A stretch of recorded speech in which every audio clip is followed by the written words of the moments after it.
Yeah, I am excited though to share with you the unbelievable difference that Jesus makes. And in this last month of my teaching, after 7 years, um, I um, I really want to focus on this life statement: "Put God first, life goes best."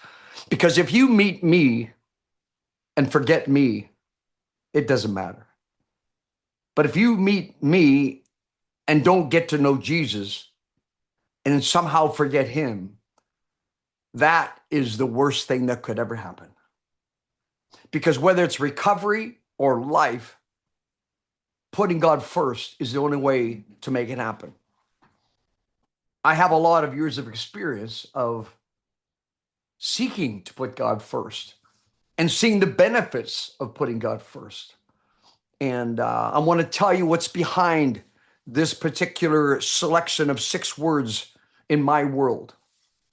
This is the story behind the phrase, "Put God first, life goes best." And what I'd like you to do as we go through this talk is I'd like you to imagine for your family and for your life, if you could get a t shirt made with the words on it that would represent the most important thing for you, what would you say?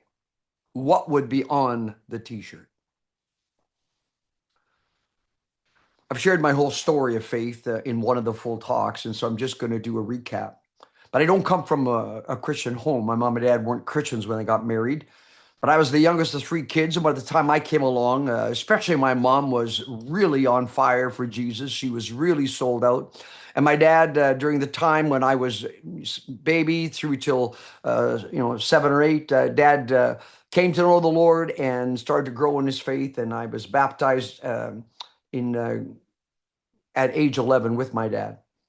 Um, and as time went on, my mom had a deep passion for Jesus that I love to think that I reflect, that I have a passion for Jesus that would, yeah, someday be like my mom's passion for Jesus. Matter of fact, my mom started a children's speaking ministry at age 55 and finished at 79, and she died at 80. And so she was still speaking at children's camps 5 weeks the summer of age 79 as a children's storyteller telling people about Jesus. My dad, my dad was an incredible man of authenticity, humility, and and trust. I have dubbed my father's middle name Integrity because to me I saw my dad as a man of integrity, and so I said he's Ken Integrity Currie, and I pray to God that I would one day have the passion of my mom for Jesus, and I'd have the integrity of my dad, that I would live and treat others and walk in a way that would match his integrity. In my own faith journey, coming to faith at 7, as I recall, and then a few high points along the way. But the most critical transition for me was in my 11th grade, where I was at some outreach meetings for teenagers. I was certainly a Christian by then. I was a leader of my youth group and different things. But at that time, the Lord spoke to me, and I was feeling really moved to go forward and kind of recommit my life to the Lord. And because I was a leader in so many things, I decided I didn't want to do that. But I didn't even get to the car. I was already dating my now wife. And we got to the car with a friend. There was 3 of us. And I said, I can't go any farther before I started the car. I said, you have to excuse me, but I just got to pray right now. And I remember putting my head on the steering wheel of this 67 Ford Fairlane. And I remember praying and saying, God, I give you my life. And it was very clear he was saying to me, he says, I don't want the things you do for me. I want your life. I want your life. And so I gave him my life. I gave him everything that I would trust by his grace to serve him the rest of my days. I gave him my life. So there's the roots. And you see, I'd seen the unbelievable difference that Jesus makes in a life, in a marriage, in a home, because I was blessed to have a mom and dad that lived their faith, that walked their faith, that talked their faith, that shared their faith, that opened their home to love people in faith. And a matter of fact, as a kid growing up, we always had an extra few plates at the Christmas dinner table for Christmas dinner. And we as kids never knew who was coming because mom just would always say, well, there's always people that are going to be alone at Christmas. So, and then we'd say, well, there's a mom and her two kids coming this Christmas. They were going to be alone, so they're coming to our house. And I just thought that was everybody's tradition. That was just what Christmas was. And I go to other people's houses and it's just their family. And I think, well, that's weird. Where's the other people? And so now, of course, we've carried that on, and we have 3 to 4 other people at our table. Even though with all of our family there were 23, but we're usually like 20, 29 because we have boyfriends coming too, and because the grandkids are getting older. But just this idea of I saw the difference that Jesus make. Um, I'll never forget as a teenager, I would, on our back door, there was a little piece of paper that was taped there, and it has God question mark. I talked to him this morning, and there's no doubt in my mind that my mom talked to Jesus every morning, and her faith was real. So as I transitioned in 1991 out to British Columbia from Saskatchewan, I taught for 10 years at Briarcrest Bible College in the area of youth ministry, counseling, pastoring, and I really enjoyed that season. I came out here to be uh, one of the associate pastors of a large church out here, and oversaw a youth ministry of, it grew to 400 to 500 college students every Wednesday night, and it was a really fun season. But in the fall of '91, I had a kid in grade 8, a kid in grade 7, a kid in grade 2, and a kid in kindergarten. And I was thinking, here I am working with all these people to know Jesus, but I really wanted to figure out how I could best pass my faith on to the next generation, and which is my kids. Reminding myself that my family is my first church. And so I began in the fall of '91 to try to crystallize how I could simplify the faith without it being reductionistic, without it being so simple that it's missing strength, so simple that it doesn't reflect the word well. So I wanted to be biblically sound, but easy to remember. And I worked hard with different words back and forth. Remember, this was just for my family in '91. I had these kids, grade 8, grade 7, grade 2 in kindergarten, and I wanted to be able to talk about Jesus and pass on the faith in a way that they could grab it. In the fall of '91, as I moved out to BC here, obviously 35 years ago, I came up with these words: put God first, life goes best. And it was for my family, for my family. And you need to know that I'm a very intentional man. Um, I really seek to live out God's call in my life in the most impactful way possible. I deeply want my life to count, and whether it's then or now, I want the ministry I'm involved in to make a difference for God. Wherever God has placed me, I want to do some damage for Him. That hasn't changed, and I doubt if it ever will. But I wrote these words as a dad for my family. And for 20 plus years, it was only an in family thing, only our family. But it started to leak out. And especially in the last 5, 6 years, as I've talked about putting God first, life going best, and got myself some t-shirts made. People were saying, hey, could I get a t-shirt too? I like that. And so I started, I made some t-shirts, and people picked them up for me because they like it, they want to wear it. But see, I really grew this conviction that even though I was helping all these other college students and high school students, overseeing the ministry to youth at the church, um, I really wanted to pass my faith on as well as I was on the various ministry endeavors that I was carrying on. So yeah, this is what I taught my family. It came to this phrase that would capture the heart of what I truly believe, what was really important. And it became the resounding focal point by God's grace to anchor our family. So much more is caught than taught. So don't put anything on a t-shirt if you don't live it, because it just becomes hypocritical. Your t-shirt says this, but you don't live this. So I would pray that my kids would have seen that dad really puts God first. Dad really prioritizes his faith. I've told parents, as I'm in the middle of a 5-part parenting series at a local church here in Abbotsford, and I tell these parents, if you want your kids to bleed, you have to hemorrhage. More is caught than taught. You see, your kids will have very little chance of becoming what you say, but they will have a great chance, by the help of God, of becoming who you are. So understand that, in the season where our kids were in those years of influence while they're still at home, we as a family went on mission trips.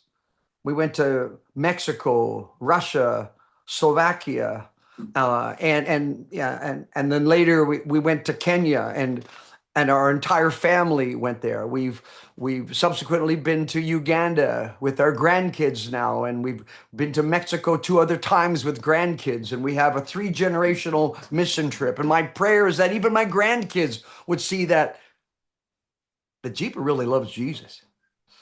Matter of fact, when I heard 20 years ago that our family was expecting the first grandchild, my oldest son Brock and his wife were expecting our first grandchild, my prayer was this, that my grandkids would say, Jeepa, that's who I am. Jeepa, he is crazy. But does he love Nana? And does he love Jesus? That's all I wanted. That's all I wanted. So I wanted this phrase to be simple enough to be remembered by my kids to begin learning. But a statement that needed to reflect these biblical truths that we could be seriously anchored in God's word. And the significance of the phrase would, by his grace, be transferred into their heart, into their mind, and by his grace as they moved on in their life. And yeah, so it came down to, if you put God first, life goes best. You'll see as I do this series, it doesn't always go perfect. Because I'm going to speak about what does it look like to put God first. If you say put God first, life goes best, where's God when it hurts? And finally, what are the implications of putting God first? There's where we're going. But it doesn't always go perfect when you put God first in your life. It doesn't always go perfect. But it always goes better with God in first place. So put God first, life goes best became my life statement and our family's, as it were, mission statement. We believe it as a family. I speak on it. I teach on it. I refer to it often. I wear it. I believe this timeless truth is still coursing through our family like a mighty river of God's awareness. It seemed to help our children connect, to have a faith of their own.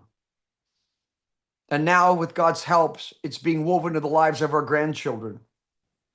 My greatest joy within our family is to have an unbroken line of Christians until the day that Jesus comes.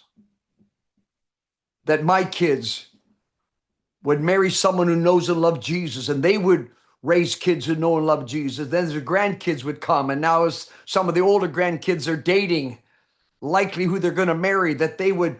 I ask my granddaughters, there's 3 of them that are dating boys right now, and I say, I got 2 questions for you. Does he love Jesus? And does he treat you well? You have no idea how important those questions are. It's been fun because along the way, we've done little projects that allow us to, as a family, talk about this phrase with the 3 generations. And one time, This is now 15, 18 years ago. Uh, Jody called and left a message on my phone. She's my oldest daughter. She said, Dad, I just thought you'd like to know that Amazia and Javen and I, this is her 2 and 4-year-old, we're having a Put God First, Life Goes Best dance party. That Jody was, they were kind of going in circles in the room, and she was going, Put God first. And the kids are going, Life goes best. Put God first. Life goes best.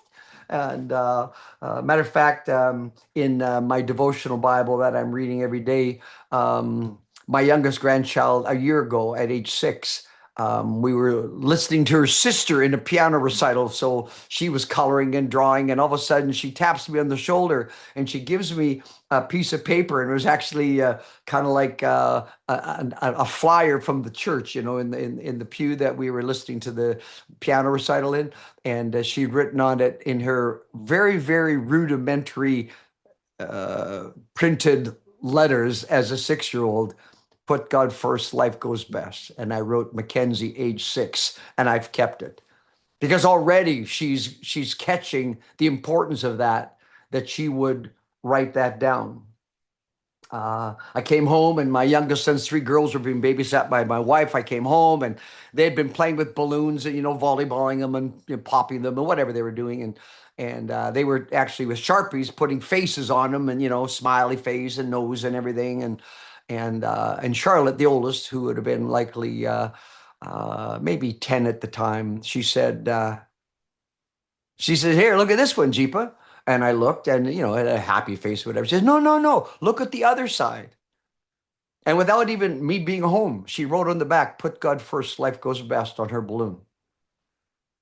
You see, there's something about what anchors our family. There's something about what anchors my life, anchors my wife and in our marriage, and matter of fact, we did it. We try to every year have 3 to 5 days as a family someplace, and matter of fact. A couple of years back, when there was fires in Penticton where we'd rented, we ended up being in Manning Park, and we did a tie-dye event there where we had white Put God First, Life Goes Best shirts, and then we did a tie-dye. Every person in the family did their own tie-dye, and we got, of course, fun pictures of it. But as we all put our shirts on for the picture, they let me talk to them about why this was an important statement to our family.